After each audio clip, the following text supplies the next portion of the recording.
ఎందరో త్యాగమూర్తుల త్యాగఫలం ఆంధ్ర రాష్ట్రం. నేడు ఆంధ్రప్రదేశ్లో ప్రజలు సుఖ సంతోషాలుగా ఉన్నారా? ప్రస్తుతం ప్రజల మధ్య ఉన్న కులాల కుంపట్లు ఎవరి కోసం? చంద్రయాన్ రాకెట్ యుగంలో కూడా వర్ణ విభేదాలు దేనికి సంకేతాలు? రాజకీయ పార్టీల నేతలు ఏం చెప్తున్నారు? నేటి కాలంలో ప్రపంచాన్ని శాసించే మన యువత మేధాశక్తి ఏం కోరుకుంటుంది? తెలుసుకోవాలంటే ఆంధ్ర యువగలం. ప్రజల మాటే మా నోట. నమస్కారం. ఆంధ్రప్రదేశ్ పరిపాలన గుండెకాయగా ఉన్నటువంటి ఆంధ్రప్రదేశ్ సచివాలయంలో జరుగుతున్నటువంటి క్యాంటీన్ ఎన్నికల నేపథ్యంలో ఆంధ్రప్రదేశ్ సచివాలయ ఉద్యోగుల మధ్య రాజకీయ రంగు పొలుముకున్న పరిస్థితి అయితే కనపడుతుంది. దాంట్లో భాగంగానే ఒక వర్గం ఉద్యోగులు విందు పార్టీ నిర్వహిస్తే మరో పార్టీ ఉద్యోగులందరూ కూడా సాయంత్రం వేళ మందు పార్టీ నిర్వహించారు. ఈ నేపథ్యంలోనే అటు విందు పార్టీ ఇటు మందు పార్టీ వాళ్ళు చెప్తున్నది ఏంటంటే అది యాదృచ్ఛికంగా ప్రతి సంవత్సరం కూడా ఈ కార్తీక వనభోజనాల సందర్భంగా మేము పార్టీ చేస్తామని ఒక వర్గం చెప్తున్నారు. మరో వర్గం ఏం చెప్తున్నారంటే క్యాంటీన్ ఎన్నికల సందర్భంగా తమ వర్గ ఉద్యోగులను ఎవరైతే ఉన్నారో వాళ్ళని మొబలైజ్ చేసుకునేటటువంటి ప్రక్రియలో భాగంగా అర్ధరాత్రి పూట మందు పార్టీ తోటలో నిర్వహించారు విందు కూడా. ఇందులో ఎటువంటి సందేహం లేదు. మందు పార్టీ విందు పార్టీ కూడా విజయవాడ క్లబ్ సమీపంలో ఉన్నటువంటి పార్కు వద్ద విచ్చలవిడిగా నిర్వహించారు అనటంలో ఎటువంటి సందేహమో లేదు. అక్కడ మందు పార్టీ ఏ విధంగా జరిగింది, ఎవరెవరు వచ్చారు, ఏం చేశారు, ఏం మాట్లాడారు అనేటటువంటి క్లియర్ సమాచారం మన వద్ద మాత్రమే ఉంది. దానికి సంబంధించినటువంటి పూర్తి వివరాలన్నీ కూడా వీడియో క్లిప్స్లో చూడవచ్చు. అందులో ఎవరెవరు వచ్చారు, ఎందుకు వచ్చారు, ఏం మాట్లాడారు, అసలు అక్కడ మద్యం పార్టీ జరిగిందా జరగలేదా అనేటటువంటి రకరకాల అనుమానాలు, రకరకాల వాదోపవాదంలో ఉన్న పరిస్థితి అయితే క్లియర్గా కనపడుతుంది. అప్సా అధ్యక్షుడిగా ఉన్నటువంటి వెంకటరామరెడ్డి అయితే క్లియర్గా మేము అక్కడ మందు పార్టీ జరపలేదు, కేవలం పోలీసులు అదేవిధంగా సచివాలయంలో ఉన్నటువంటి కొంతమంది ఉద్యోగులు తమ మీద కక్ష కట్టి కేవలం కక్ష కట్టి మాత్రమే అక్కడ మందు తాగకపోయినా కూడా మందు తాగుతున్నట్టు చిత్రీకరించి ఒక 50 మంది పోలీసులు పెద్ద ఎత్తున దాడి చేస్తున్నట్టు వచ్చి తమని అరెస్టు చేశారు, భయభ్రాంతులు గురి చేస్తున్నారు అనేది అప్సా అధ్యక్షుడు వెంకటరామరెడ్డి యొక్క వర్షన్. అందులో భాగంగానే ఇక్కడ ఒక భిన్నమైనటువంటి వర్షన్ ఏర్పడుతుంది. ఈ నేపథ్యంలోనే అప్సా అధ్యక్షుడు కాకర్ల వెంకటరామరెడ్డి పేరుతో ఒక లేఖ కూడా విడుదల చేసిన పరిస్థితి. అంటే కన్సర్న్ ఎంప్లాయీస్కి సంబంధించి ఒక సర్క్యులేట్ చేసినటువంటి వర్షన్ అయితే కనపడుతుంది. దాంట్లో ఆయన చెప్తున్నటువంటి వర్షన్ ఏంటంటే అక్కడ ఎటువంటి మద్యము పార్టీ జరగలేదు, కేవలం ఒక పర్సన్ ఎవరైతే ఉన్నాడో ఆ పర్సన్ క్యాంటీన్ ఎన్నికలకు సంబంధించి ఆయన అభ్యర్థిగా పోటీ చేస్తున్న సందర్భంలో ఏఎస్ వాళ్ళకు సంబంధించినటువంటి మీటింగ్ నేపథ్యంలో ఆయన కేవలం ఒక గెస్ట్గా మాత్రమే ఆ కార్యక్రమానికి అటెండ్ అయ్యాను తప్ప అక్కడ ఎటువంటి మద్యం పార్టీ జరగలేదు, ఎక్కడ అవినీతి అసాంఘిక కార్యక్రమం జరగలేదు అనేది ఆయన వర్షనం. అందులో భాగంగానే ఆయన ఒక మెసేజ్ కూడా సర్క్యులేట్ చేయడం జరిగింది ఆయన పేరు మీద.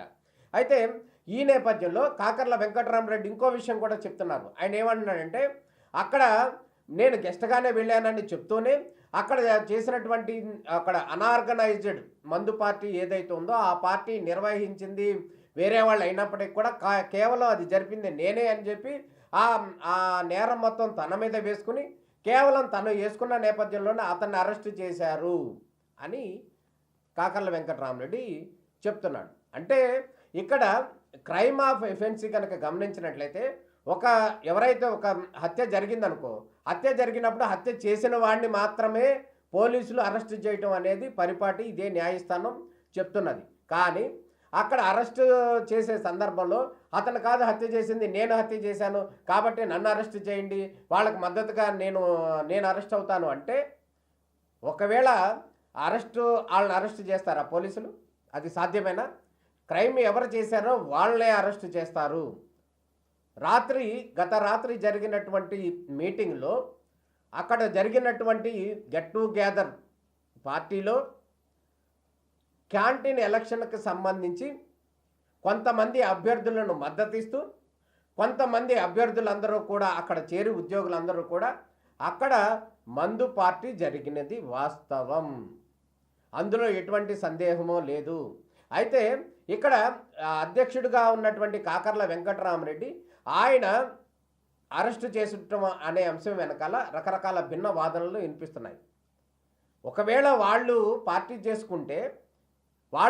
చేసుకున్నటువంటి అంశము అంటే ప్రత్యేక ఆపోజిట్ వర్గానికి ఏ విధంగా తెలిసినా కూడా వాళ్ళు పోలీసులకి చెప్తే పోలీసులందరూ కూడా వచ్చి అరెస్టు చేస్తారని చెప్పి ముందే వీళ్ళకి తెలుసా? ఒకవేళ ఆర్గనైజ్ చేసిన వాళ్ళని అరెస్ట్ చేయాలి కానీ గెస్ట్గా వెళ్ళిన వాళ్ళని అరెస్ట్ చేయటం ఏంటి? అంటే ఇక్కడ సానుభూతి పవనాలు ఏమైనా వస్తాయనే ఉద్దేశం ఏమైనా ఉందా అనేటటువంటి రకరకాల అనుమానాలు ఊహాగానాలు వస్తున్నటువంటి పరిస్థితి కనబడుతుంది. ఇదే అంశానికి సంబంధించి నిన్న ఉదయం పూట అదే సచివాలయంలో ఉన్నటువంటి ఉద్యోగులు కొంతమంది కూడా ఒక కార్తీక వనభోజనాల కార్యక్రమం చేశారు. ఆ కార్యక్రమము ఒక 400 మంది అటెండ్ అయ్యారు. ఏదో ఒకటి జరిగింది, విందు కార్యక్రమం జరిగింది, అంతటితో ఆ కార్యక్రమం అయిపోయింది. అయితే దానికి భిన్నంగా సాయంత్రం 8 గంటలకి దాదాపు ఒక 100 మంది అని చెప్తున్నారు. ఆ ఉద్యోగులందరూ కూడా గెట్ టుగెదర్ అయ్యి మందు పార్టీ నిర్వహించారు. ఆ మందు పార్టీ నిర్వహించిన సందర్భంలో కూడా వాళ్ళు క్యాంటీన్ ఎన్నికలకు సంబంధించి పలానా అభ్యర్థి నిలబడుతున్నాడు, పలానా అభ్యర్థికి మద్దతు ఇవ్వాలి మనం అందరం కూడా అని వన్ సైడ్గా చెప్తున్నటువంటి పరిస్థితి.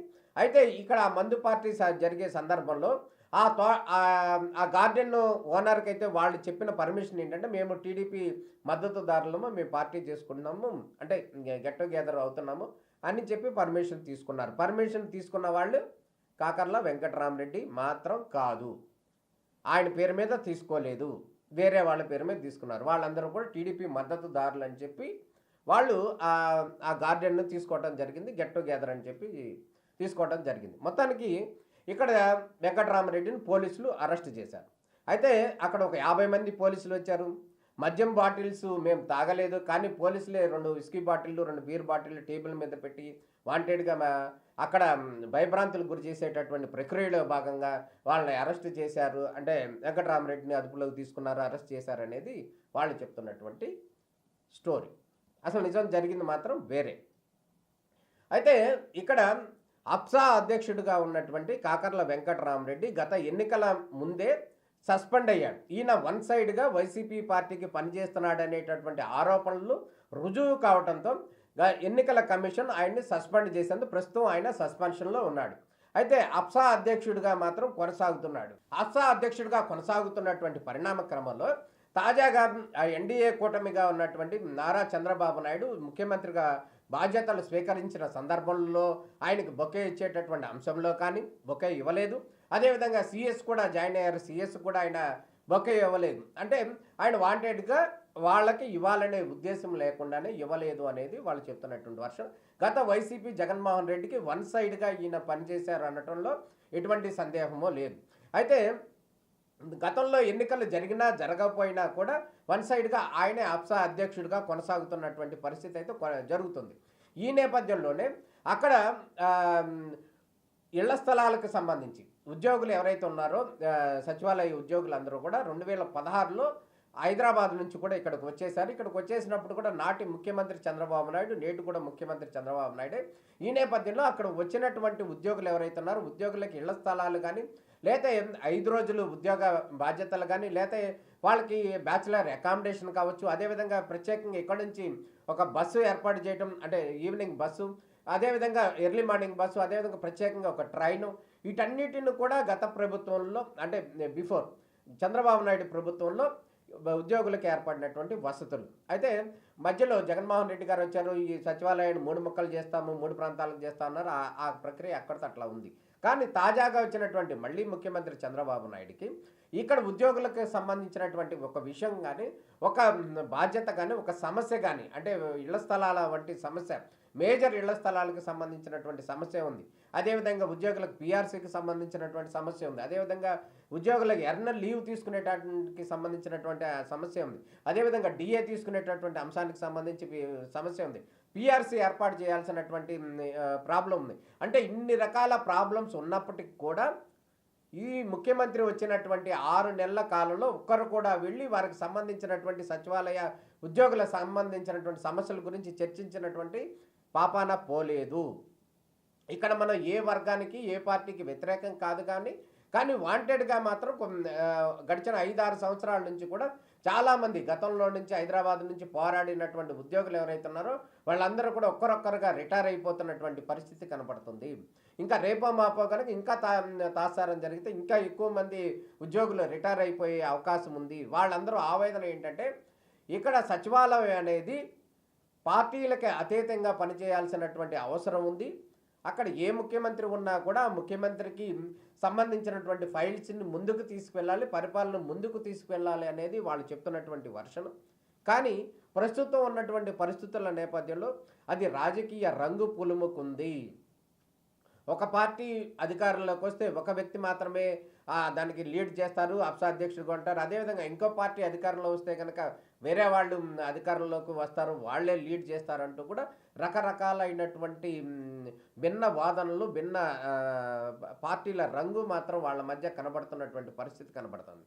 ఇక్కడ జరుగుతున్నటువంటి ఈ క్యాంటీన్ ఎన్నికలు ఏవైతే ఉన్నాయో ఈ అప్సా అధ్యక్షుడి విషయంలో కనుక అప్సా అధ్యక్షుడు నామమాత్రం అయిపోయినటువంటి పరిస్థితుల నేపథ్యంలో ప్రత్యేకంగా రేపు 4వ తారీఖున సచివాలయ ఉద్యోగుల క్యాంటీన్కి సంబంధించినటువంటి ఎన్నికలు, అధ్యక్ష కార్యదర్శులకి సంబంధించినటువంటి బాడీ ఏర్పాటు అయ్యేటటువంటి పరిస్థితి ఉంది. దానికి సంబంధించి ఇప్పటికే 11 పోస్టులు ఉన్నాయి. దానికి సంబంధించి 30 మంది ఉద్యోగులు ఆ పోస్టులకు సంబంధించి ఎన్నికల్లో పోటీ చేస్తున్నటువంటి పరిస్థితి కనపడుతుంది. అంటే తాజాగా కనుక మనం గమనించినట్లయితే ఒక యుద్ధ వాతావరణం, కనిపించని యుద్ధ వాతావరణం సచివాలయంలో కనపడుతున్న పరిస్థితి అయితే కనపడుతుంది. గతంలో మురళీకృష్ణ టీడీపీ అధికారంలో ఉన్నప్పుడు ఆయన అప్సా అధ్యక్షుడిగా ఉన్నాడు. మొన్న జగన్మోహన్ రెడ్డి ముఖ్యమంత్రికి ఉన్న సందర్భంలో కూడా కాకర్ల వెంకటరామరెడ్డి అప్సా అధ్యక్షుడిగా ఉన్న పరిస్థితి అయితే కనపడుతుంది. ప్రస్తుతం ఎన్డీఏ కూటమి అధికారంలోకి వచ్చిన నేపథ్యంలో పరిస్థితులన్నీ కూడా ఒక్కసారిగా హీట్ ఎక్కినటువంటి పరిస్థితి అయితే కనపడుతుంది.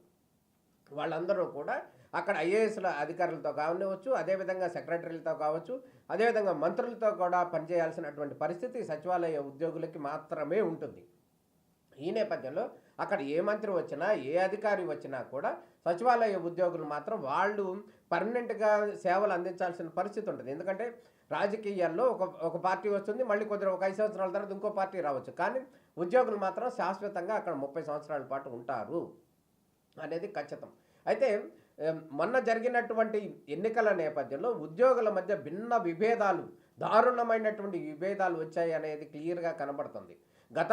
గతంలో పనిచేసినటువంటి మురళీకృష్ణ పార్టీ అంటే అధికారంలోకి వేరే పార్టీ వచ్చిన సందర్భంలో మురళీకృష్ణ మీద ఏసీబీ కేసులు అనేది భయపెట్టడం వంటి అంశం కావచ్చు, తర్వాత ఈయన మీద రకరకాల మళ్ళీ ఆరోపణలు రావటం కావచ్చు, వీటన్నిటినీ కూడా ఎవరైతే ఉద్యోగులు ఉన్నారో వారు ఏ పక్షాన ఉండాలి, ఎవరి పక్షాన ఉండాలి, వాళ్ళ సమస్యలు ఎవరు పరిష్కరిస్తారు అనేటటువంటి భిన్న వాదనలు వినిపిస్తున్నాయి. అసలు సచివాలయ ఉద్యోగులకు సంబంధించి వారి సమస్యలను మొరపెట్టుకునడానికి కానీ వినడానికి కానీ అసలు ఎవరు లేరు. వాళ్ళని అసలు వాళ్ళకి అక్కడ ప్రజెంట్ చేయడానికి సంబంధించి ఎవరు లేరు. కేవలం అనాథగా ఉంది సచివాలయ ఉద్యోగుల సంఘం అనేది అయితే వాళ్ళందరూ కూడా ఆవేదన చెందుతున్నటువంటి పరిస్థితి కనబడుతుంది. తాజాగా కనుక జరిగినటువంటి అంశంలో మనం చూసుకోవాల్సిన విషయం ఏంటంటే ఉద్యోగులు ఎప్పుడూ కూడా ఈ విధంగా ఈ మందు పార్టీ అనేది బహిరంగంగా నిర్వహించటం, అరెస్టు చేయటం వంటి అంశం ఏదైతే ఉందో చాలా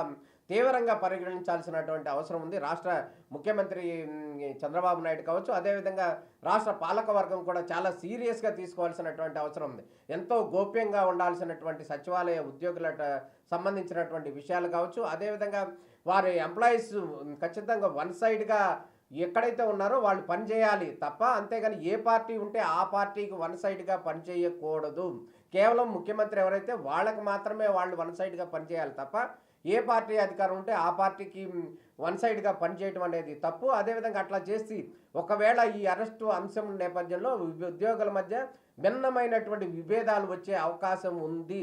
మన వారందరూ కూడా ఆవేదన చెందుతున్నారు. కానీ ఇటువంటి పరిపాలన ముఖ్య కేంద్రంగా ఉన్నటువంటి ఆంధ్రప్రదేశ్ సచివాలయంలో ఈ విభేదాలు రావడానికి అనేది ఎట్టి పరిస్థితుల్లో అవకాశం లేదు.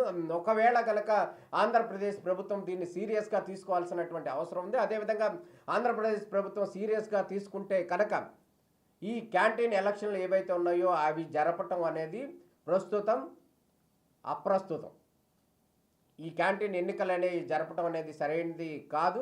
ఇక్కడ ఉన్నటువంటి విభేదాలు, వర్గ విభేదాలు ఒక తారాస్థాయికి వస్తున్నటువంటి పరిస్థితుల నేపథ్యంలో ఇక్కడ క్యాంటీన్ ఎన్నికలు అనేవి జరపడం అనేది అనివార్యంగా వారందరూ కూడా చెప్తున్నటువంటి వర్షన్. దీన్ని ఈ నేపథ్యంలో ప్రభుత్వం ఏ విధంగా స్పందిస్తుంది, అదేవిధంగా ఇక్కడ జరుగుతున్నటువంటి ఇక్కడ పార్టీల పరంగా విడిపోయినటువంటి ఉద్యోగుల వర్షన్లో ఆంధ్రప్రదేశ్ ప్రభుత్వం ఏ విధంగా చర్యలు తీసుకుంటుంది అనేది అయితే మనం వేచి చూడాల్సిన పరిస్థితి కనబడుతుంది. నిన్న జరిగినటువంటి అంశం ఏదైతే ఉందో అది ఉద్యోగులకు సంబంధించినటువంటి గోప్యత, అదేవిధంగా ఉద్యోగులకు సంబంధించినటువంటి భవిష్యత్తుకి సంబంధించినటువంటి కార్యాచరణ కాబట్టి అక్కడ ఎవరైతే మద్యం తీసుకుంటున్నారో వారి అందరి చిత్రాలు, వీడియోలు పూర్తిగా మా దగ్గర ఉన్నప్పటికీ కూడా దానికి సంబంధించినటువంటి వర్షన్లో వారి యొక్క భవిష్యత్తును, భద్రతను దృష్టిలో పెట్టుకుని వారికి సంబంధించినటువంటి ఫేస్ను బ్లర్ చేసి మాత్రమే అక్కడ మద్యం తీసుకుంటున్నారు అనేటటువంటి వర్షన్ మాత్రమే మీకు చూపించడం జరుగుతుంది. ఈ విషయాన్ని గమనించాలి. మొత్తానికి సచివాలయ ఉద్యోగులు ఎవరైతే ఉన్నారో అది ఒక ప్రెస్టీజియస్ ఇన్స్టిట్యూషన్. ఆ ప్రెస్టీజియస్ ఇన్స్టిట్యూషన్లో పనిచేసేటటువంటి ఉద్యోగులందరూ కూడా ప్రెస్టీజియస్గానే ఉండాలి తప్ప ఎవరో ఒకరు కొద్ది మంది చెప్పేటటువంటి డైరెక్షన్ పాలిటిక్స్ను ఫాలో అయితే కనుక అది ప్రభుత్వానికి చెడ్డ పేరు వచ్చేటటువంటి అవకాశం ఉంది. ఈ నేపథ్యంలో ఆంధ్రప్రదేశ్ ప్రభుత్వం, అదేవిధంగా ముఖ్యమంత్రి నారా చంద్రబాబు నాయుడు, సిఎస్ కావచ్చు, నీరబ్ కుమార్ ప్రసాద్ కావచ్చు, మిగతా అధికారులందరూ కూడా దీని మీద ఇటువంటి అంశాలు భవిష్యత్తులో జరగకుండా పూర్తి స్థాయి చర్యలు తీసుకోవాల్సినటువంటి అవసరం ఉంది. ఆంధ్రప్రదేశ్ సచివాలయానికి ఉన్నటువంటి ప్రెస్టేజెస్ని కాపాడాల్సినటువంటి అవసరం ఎంతైనా ఉంది. ఇదే వర్షన్ని ఆంధ్రప్రదేశ్లో ఉన్నటువంటి ప్రజలు, అదేవిధంగా సెక్రటేరియట్లో ఉన్నటువంటి ఉద్యోగులందరూ కూడా కోరుతున్నటువంటి వర్షం. ఈ విధంగా రాబోయే రోజుల్లో మంచి పరిణామంలో జరుగుతుందని చెప్పి మనం అందరం ఆశిద్దాం. నమస్తే.